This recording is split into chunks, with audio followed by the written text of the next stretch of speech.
समूचे अभिनंदन करें। वंदना चंद्रवंशी जी बात है कि महाराष्ट्र से चलकर इस भोजपुर की जनपद पर बाबू कुंवर सिंह के धरती पर सभी बहनें सभी भाई ये पैसा खाता खुलवा रहे हैं, कितने काम कर रहे हैं, गिनाने से तो गिनती नहीं होगी। और देख रहे हैं कि बनारस में देखिए कितने बाबा विश्वनाथ जी के कॉरिडोर बनवाए हैं, महाकालेश्वर देखिए, केदारनाथ देखिए, हर जगह उनका जय जयकार हो रहा है और काम करवा रहे हैं। हमारे सांसद महोदय जिन्होंने पुलों के जाल बिछा दिया है, कोइलवर से आने में कितना वक्त लगता था कि आदमी रास्ते में ही फंस जाते थे, अब आने में कोई दिक्कत नहीं होती है।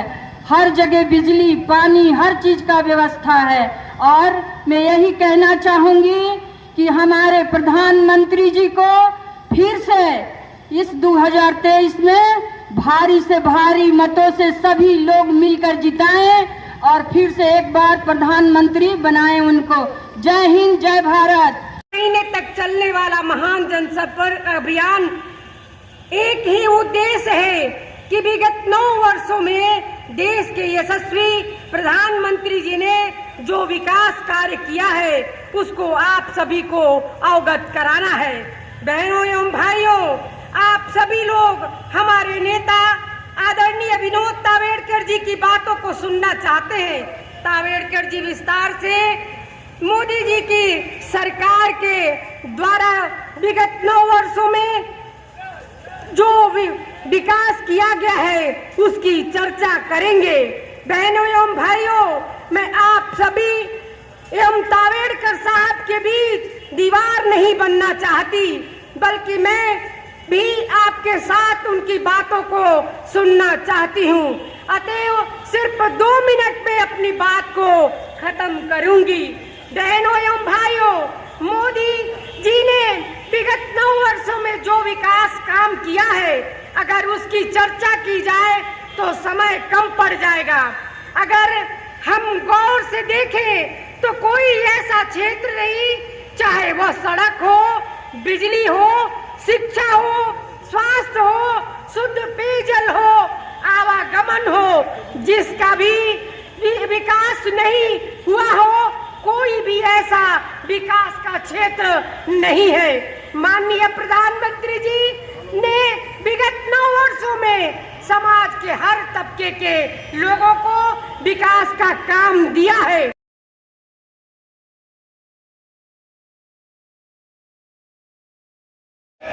जय श्री राम, जय श्री राम।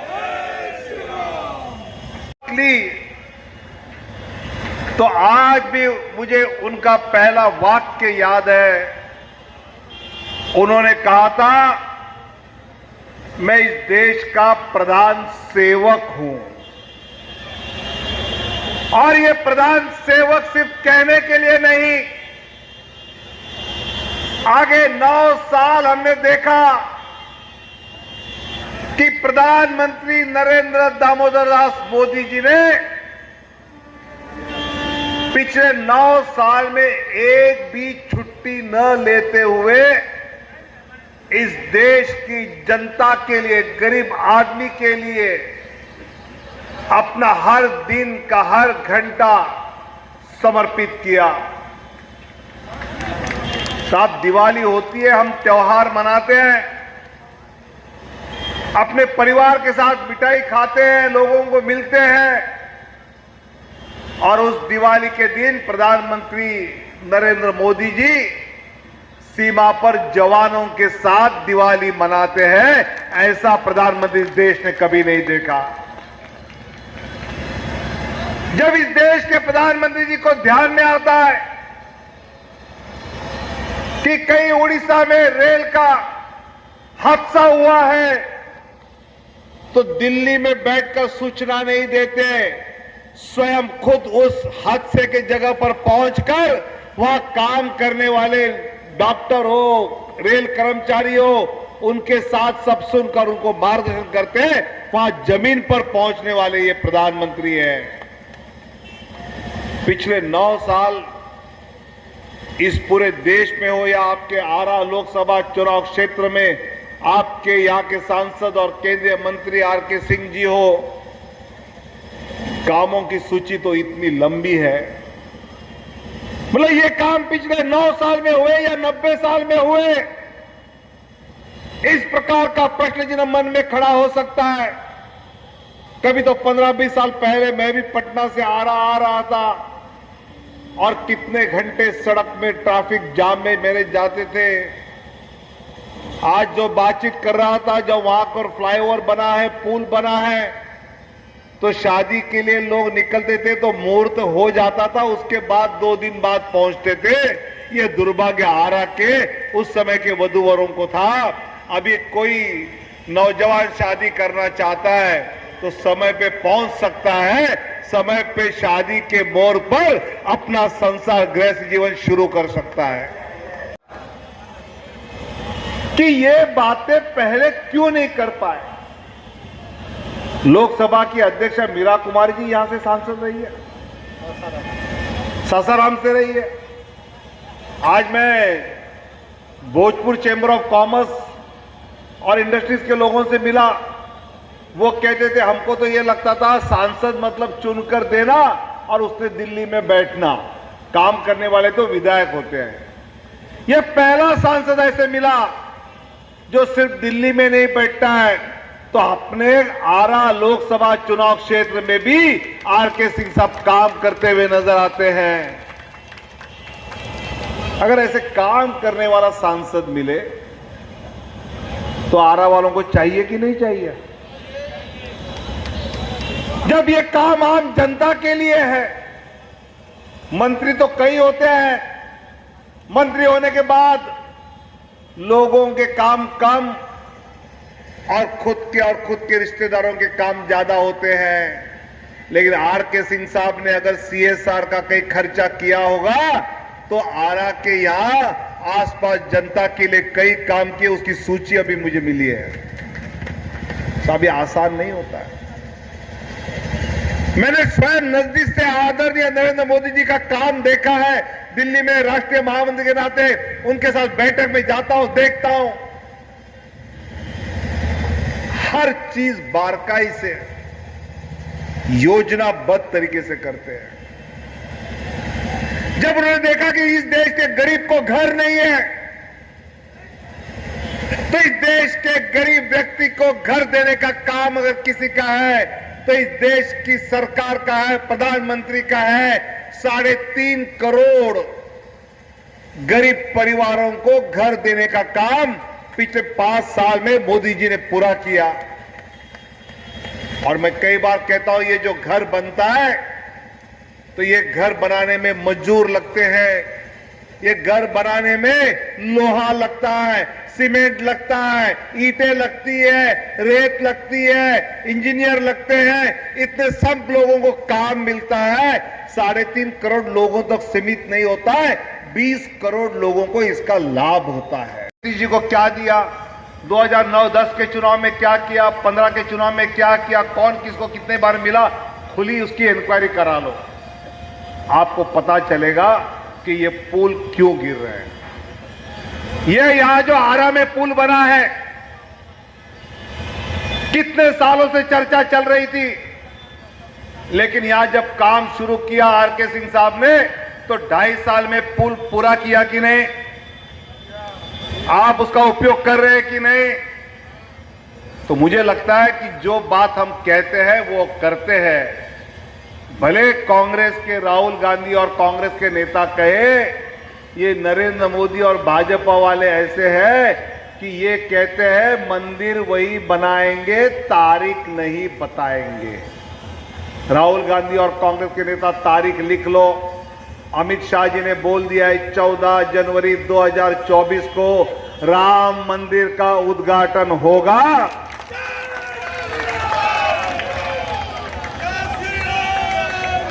अध्यक्ष जी, मेरा आपसे अनुरोध है, जब 14 जनवरी 2024 को राम मंदिर का उद्घाटन होगा, आरा के हर गांव से एक बुजुर्ग व्यक्ति को भारतीय जनता पार्टी राम लल्ला के दर्शन के लिए ले जाए और उनको बताए ये मंदिर बांधा है।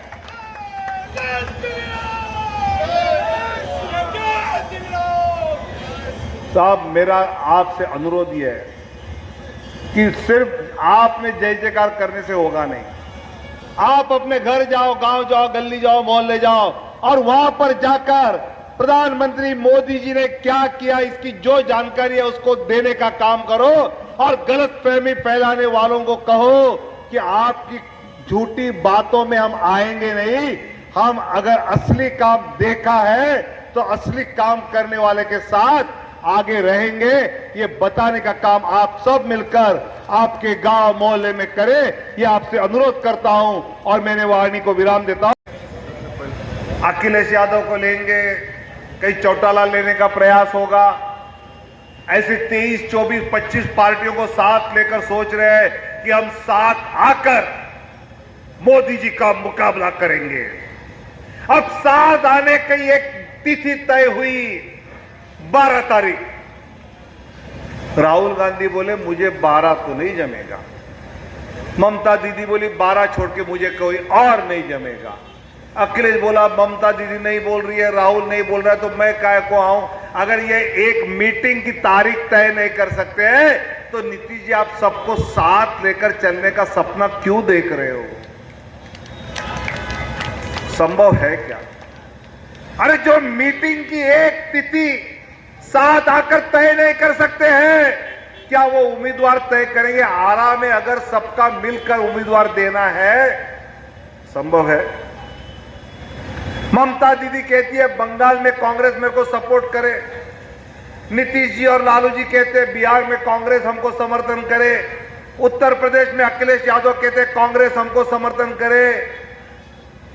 तो कांग्रेस वाले कहते हैं भाई हम आपको यहां समर्थन करें, दिल्ली में केजरीवाल कहता है कांग्रेस हमको समर्थन करे, तो कांग्रेस कहती है कि आपका समर्थन मैं क्या गुजरात में लूं जहां आप है नहीं, मध्य प्रदेश में लूं जहां आप है नहीं, राजस्थान आप हमको समर्थन करेंगे, आप वहां दिखते ही नहीं है, महाराष्ट्र में आप समर्थन करेंगे, आप दिखते नहीं है। तो आप कांग्रेस से फायदा लेंगे और कांग्रेस को कुछ नहीं देंगे, तो आपके साथ आने का फायदा क्या? ये कांग्रेस के नेताओं की चर्चा नीतीश जी आपने सुनी नहीं है। नीतीश जी, हमारे गृह मंत्री आदरणीय अमित शाह जी ने कहा था, आपने कहा कि तेजस्वी को मैं मुख्यमंत्री बनाऊंगा। एक बार खुलकर कहिए कि इस तारीख के बाद आप तेजस्वी को मुख्यमंत्री बनाएंगे। है आपके हिम्मत तिथि देने की? आप सिर्फ अपने अनुयायियों को, जेडीयू के लोगों को, आरजेडी के लोगों को मूर्ख बना रहे हैं कि तेजस्वी मुख्यमंत्री बनेगा, तेजस्वी मुख्यमंत्री बनेगा। तेजस्वी को लग रहा है हाँ आज ना कल मैं मुख्यमंत्री बनूंगा। नीतीश जी ने कभी किसी और को मुख्यमंत्री बनने का मौका तेजस्वी जी दिया नहीं है। अपने पिता लालू जी को पूछ लो, दिया है क्या कभी? खुद के अलावा नीतीश जी ने कभी सोचा है क्या? और अगर ऐसा किया नहीं है तो आज करने वाले हैं क्या? सिर्फ भारतीय जनता पार्टी का विरोध अकेले नहीं कर सकते हैं, इसलिए काम के लिए तेजस्वी का उपयोग करेंगे, लालू जी का उपयोग करेंगे, फिर उनको छोड़कर कहेंगे बीजेपी वाले हम साथ चलते हैं। लेकिन भारतीय जनता पार्टी ने तय किया है अब चलेंगे तो अकेले चलेंगे, नीतीश जी के साथ नहीं चलेंगे। बेचता हूं तो नीचे 100 पैसा पहुंचता है, 1 रुपया पूरा पहुंच जाता है। कोई बीच में कोई सरकारी अफसर पैसा नहीं ले सकता है, कोई राजनीतिक नेता पैसा नहीं ले सकता है, सीधे आपके खाते में पैसा जमा होता है। यह जादू नरेंद्र मोदी जी ने करके दिखाई और इस देश के आदमी को लगा अगर मेरे लिए पैसा आया तो वो मेरे लिए है, किसी अफसर के लिए नहीं है। और यह मैं मानता हूं कि अगर आम व्यक्ति के लिए, सामान्य जनता के लिए आप में से अगर टैक्स के द्वारा, जीएसटी के द्वारा आप सरकार को पैसा देते हैं तो आपका पैसा किसी राजनीतिक नेता के जेब में नहीं जाएगा, आपका पैसा किसी अधिकारी के जेब में नहीं जाएगा, आपका पैसा किसान के खाते में 100% पहुंचेगा। यह विश्वास मोदी जी के कारण आया। सब वो दिन याद करो। मैं मुंबई का रहने वाला हूं। मुंबई में कसाब नाम का आतंकवादी आया और सीधे बंदूकें चलाई और 272 लोगों की जान उसने ली। उसको कोर्ट में चलते बाद में फांसी हुई, लेकिन ये आतंकवादी भेजने वालों को कांग्रेस के मनमोहन सरकार ने कुछ किया था क्या? अब आप याद करो, 19 के पहले पुलवामा में हमारे जवानों की गाड़ी पर बम डाले, जवानों को मारा। उसके अगले 3 महीने के अंदर ये आतंकवादी काम करने वाले 250 से ज्यादा आतंकवादियों को सर्जिकल स्ट्राइक के द्वारा खत्म किया गया। पाकिस्तान चू चू भी नहीं कर सका। मुझे लगता है कि ये 56 इंच फौलादी छाती वाला प्रधानमंत्री जब होता है, तब इस प्रकार के काम हिम्मत से किए जाते हैं।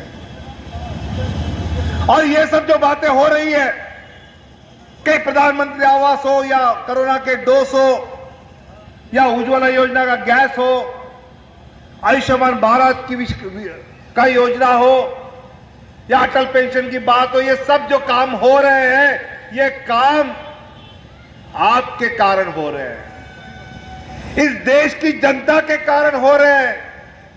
आपने एक पार्टी की मजबूत नेता नरेंद्र मोदी की सरकार चुन के आपने दी, इसलिए कोरोना में हिंदुस्तान बच गया।